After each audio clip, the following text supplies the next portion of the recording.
ओं नमो भगवती वासुदेवाय नमो। नमस्कार बंधुगण आपण मानकु आम यूट्यूब चैनल को स्वागत। फ्रेंड्स आज आमे आपण मानकु कहि रखिबु एबे आपणकर जीवन रे परिवर्तन हेबा पई जाउछि। फ्रेंड्स आपणकर घर स्वर्ग बनिबो तेणु समय थाउ थाउ ए वीडियो को निहाती भाबरे देखंतु। आगो को आसुथुबा आगामी 10 दिन रे समस्तक मन रे एहा जानिबार उत्सुकता बनी रहिछि कि आमर ए 10 दिन किपरि रहिबो, केउ प्रकारर हेबो, आमको खुशी खबर मिलिबो कि नाही, परिश्रमर सामना आपणको करिबा पई पड़िबो कि नाही, केते सारा क्वेश्चन आपणको मन रे निहाती भाबरे उठुथिबो। किंतु जदि कहिबा फ्रेंड्स ग्रह गोचर आधार रे आमे जो कथा आपणको एठी कहिबु एहा बहुत अधिक आपणको प्रभावित करिबा पई जाउछि। फ्रेंड्स आमर कथा पथर लकीर सहित समान हेबो। आगामी 10 दिन रे आपणकर घर स्वर्ग बनिबा पई जाउछि। ए दिन रे 5टी बड़ ग्रह निजर राशि परिवर्तन करिवे, जेउथिरे सूर्य, मंगल, बुध, शुक्र आउ शनि संबंधित रहिछि। जेबे 5टी ग्रहंकर परिवर्तन घटिबो तो जदि आमे एठी कहिबा तो भाबंतु आपणक उपरे एहार कोन प्रभाव रहिबो। व्यापार नजरिया रे, चाकरी नजरिया रे, स्वास्थ्य दृष्टि रे, ता सहित विद्यार्थी दृष्टि रे, बेरोजगारଙ୍କ दृष्टि रे आमे आपण माननकु कहिबु कोन कोन आपणकु प्रभाव आपणक जीवन रे देखिबाकू मिलिबो। ए सब दिन रे आपणकु केउ सब जिनिसर ध्यान रखिबाकू पड़िबो, केउ सब भूल आपणकु दूरी रहिबा पई पड़िबो। विस्तार पूर्वक भाबे ए वीडियो रे सब कथा आपण माननकु म जे कहिबी। बस आपण माननकु रहिछि कि आपण टिके टाइम दे ए वीडियो को पूरा लास्ट पर्यंत देखंतु। किंतु एहा पूर्वरु माँ लक्ष्मींकर सबु सच्चा भक्त वीडियो को गोटे लाइक निहाती भाबरे करंतु। सांगरे कमेंट बॉक्स रे जय माँ लक्ष्मी अवश्य लिखि दियंतु, जहा द्वारा माँ लक्ष्मींकर आशीर्वाद आपनकु डायरेक्ट प्राप्त हेबो। आगो को आसुथुबा आगामी ए 10 दिन रे जदि कहिबा ए नुआ मासरे कार्यर स्थिति आपणक पई पूरा परिवर्तन हेबो।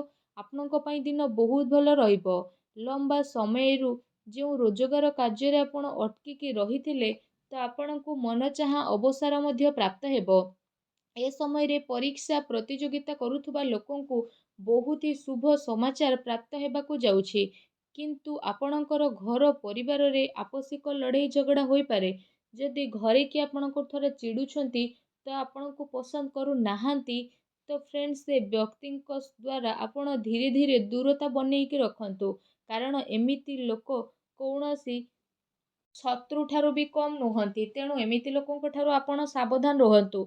समाज रे आपणकर मान सम्मान बढ़िबो, प्रिय जनक सह साक्षात हेबो। आउ ए दिन रे आपणकर स्थिति बहुत भल रहइबो। घर परिवारर दायित्व आपणको आहुरी अधिक घेरिबा पई जाउछि। अत्यंत महत्वपूर्ण कार्य ए सब दिन रे आपण करि मध्य पारंती। ता सहित कौनसी घनिष्ठ मित्र बा प्रभावी व्यक्तिंकर साहाय्य रे लंबा समयरु अटकी थिबा कार्य मध्य आपणकर पूर्ण होई पारे। आपण गोटे कथार निहाती ध्यान रखंतु, पूरा फोकस परिवार जरूरत को पूरा करिबा आउ संबंध को सुधारिबारे ही रखंतु। काहेकि ना जीवन रे केते थर एहा जरूरी होई थाए कि विशेष रूप रे मार्केटिंग ए सबु कार्य करुथुवा व्यक्ति विशेष माने ए कथार विशेष भाबरे ध्यान रखंतु। जदि आपण किछि एपरि परिस्थिति रे घेरिकी रहिचंती जहा आपणको बहुत ही चिंता देउछि तो एहा कुहंतु बहुत चिंता रे आपण थिले तो जदि कहिबा आपणको केवल एहा ही करिबार अछि कि प्रभुंकर नाम जप करंतु। आपणको भगवानंकर भक्ति रे लीन रहिबार अछि। बास आपणको केवल एतिकी भाबिबार अछि कि मो सहित श्री रघुनाथ अछंती, कौनसी कथार चिंता मते नाही। बास भगवान कर ए कथा को आपण जदि चिंता करिवे तो आगो को आसुथुवा समय को आपण बदलाई मध्य पारिबे। ता सहित आजिर जो मानव निज अतिरिक्त याद रे उलझेकी रही थाए आ भविष्यतर चिंता सब बेले करी थाए आ वर्तमान को जीवा को से भूली जाए।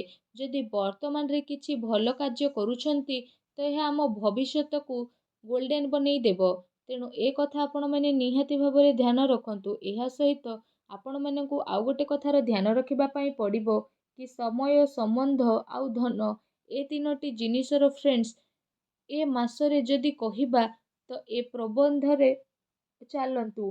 ଅର୍ଥାତ୍ ଆପଣମାନଙ୍କୁ ଏହା ଜାଣିବାର ଅଛି କି ଆପଣ କେତେ ସମୟ କାହାକୁ ଦେଉଛନ୍ତି, ଆଉ କାହାକୁ କେତେ ସମୟ ଦେଉଛନ୍ତି, କାହା ସହିତ ଆପଣଙ୍କୁ ସମ୍ବନ୍ଧ ବନେଇବାକୁ ପଡ଼ିବ, ଆଉ କାହା ସହିତ ଆପଣଙ୍କୁ ଦୂରତା ବନେଇ ରଖିବାକୁ ପଡ଼ିବ। ତା ସହିତ ଧନର ପ୍ରବନ୍ଧନ ତ ବହୁତ ଅଧିକ ଜରୁରୀ ଅଟେ, କାହିଁକି ନା ଆପଣ ଯେତେ ଅଧିକ ଧନ କରିବେ ତ ସମ୍ବନ୍ଧରେ ଆପଣଙ୍କର ସେତେ ଅଧିକ ସୁଖତା ପ୍ରାପ୍ତ ହେବ। କିନ୍ତୁ ଯଦି ଆପଣ ଏପରି କରିବାରେ କାମୟାବ ହେଇ ଯାଉଛନ୍ତି, ତ ଈଶ୍ୱରଙ୍କର କୃପାରୁ ଯଦି କହିବା ତ ଆପଣଙ୍କୁ ମନଚାହା ଲାଭ ମଧ୍ୟ ପ୍ରାପ୍ତ ହୋଇଯିବ।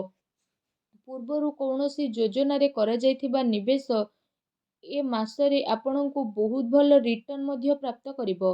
ଚାକିରି ପେଶା ବ୍ୟକ୍ତିଙ୍କର ଆୟର ଅତିରିକ୍ତ ସ୍ରୋତ ବନିବ।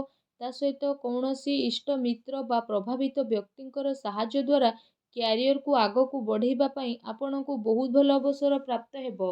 ବେରୋଜଗାର ଲୋକଙ୍କୁ ରୋଜଗାରର ନୂଆ ଅବସର ପ୍ରାପ୍ତ ହେବ। କିନ୍ତୁ ଏ ମାସରେ ଯଦି ଆମେ କହିବା ବହୁତ ଗମ୍ଭୀରତା ଆପଣଙ୍କୁ ଟିକେ ସମୟରେ ଶୁଣିବା ପାଇଁ ମିଳିପାରେ। ଯେଉଁଠି ବୁଧ ଆଉ ଶୁକ୍ରଙ୍କର ରାଶି ପରିବର୍ତ୍ତନ ହୋଇଛି, ସେଠି ଭୂମି ଭବନ ସମ୍ବନ୍ଧିତ ବିବାଦ ଆପଣଙ୍କ ପାଇଁ ଆସି ମଧ୍ୟ ପାରେ।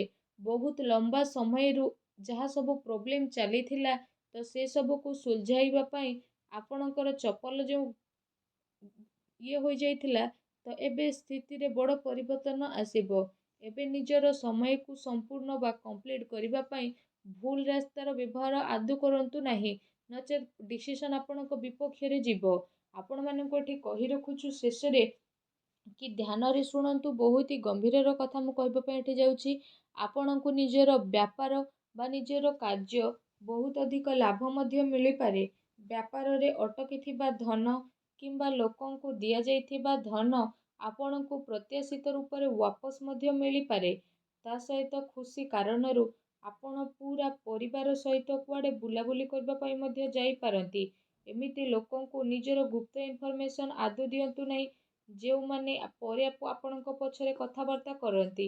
ଯଦି ଏସବୁ କଥାକୁ ଆପଣ ବୁଝି ନେବେ, ତ ଆପଣ ଆପଣଙ୍କ ଜୀବନରେ ଉଚ୍ଚାଇକୁ ପ୍ରାପ୍ତ କରିନେବେ। ତା ସହିତ ଆପଣଙ୍କୁ ପ୍ରତ୍ୟେକ ଦିନ ଭଗବାନ ଶିବଲିଙ୍ଗଙ୍କ ଉପରେ ଜଳାର୍ପଣ କରନ୍ତୁ, ତୁଳସୀ ଚଉରା ଉପରେ ଦୀପ ଜଳାନ୍ତୁ। ଆପଣଙ୍କ ଜୀବନ ଶୁଭ ଓ ମଙ୍ଗଳଦାୟକ ସାବ୍ୟସ୍ତ ହେବ। ଆଶା କରୁଛି ଆମର ଏ ଭିଡ଼ିଓ ଆପଣଙ୍କୁ ନିହାତି ଭାବରେ ପସନ୍ଦ ଆସିଥିବ। ପସନ୍ଦ ଆସିଥିଲେ ଭିଡ଼ିଓକୁ ଲାଇକ୍ କରନ୍ତୁ। ଆଉ ଯଦି ଆପଣ ଆମ ଚ୍ୟାନେଲରେ ନୂଆ ଆସିଛନ୍ତି, ଚ୍ୟାନେଲକୁ ସବସ୍କ୍ରାଇବ୍ କରି ବେଲ୍ ଆଇକନ୍କୁ ପ୍ରେସ୍ କରି ଅଲ୍ ଅପସନ୍କୁ ସିଲେକ୍ଟ କରନ୍ତୁ, ଯାହାଦ୍ୱାରା ଏମିତି ଇନଫର୍ମେସନ୍ ଆମେ ଆପଣମାନଙ୍କୁ ସବୁବେଳେ ଦେଇପାରିବୁ, ଆଉ ଆପଣ ଏହାର ଲାଭ ମଧ୍ୟ ଉଠାଇ ପାରିବେ। ଭିଡ଼ିଓ ପୁରା ଦେଖିଥିବାରୁ ଆପଣମାନଙ୍କୁ ବହୁତ ବହୁତ ଧନ୍ୟବାଦ। ପୁଣି ଆଉ ଏକ ଭିଡ଼ିଓରେ ଆମେ ଦେଖା ହେବା। ଆପଣଙ୍କ ଦିନ ମଙ୍ଗଳମୟ ହେଉ, ଶୁଭ ହେଉ। ଜୟ ଶ୍ରୀ କାଶୀ ବିଶ୍ୱନାଥ, ଜୟ ମା ଲକ୍ଷ୍ମୀ, ଜୟ ଭୋଲେନାଥ। ଧନ୍ୟବାଦ।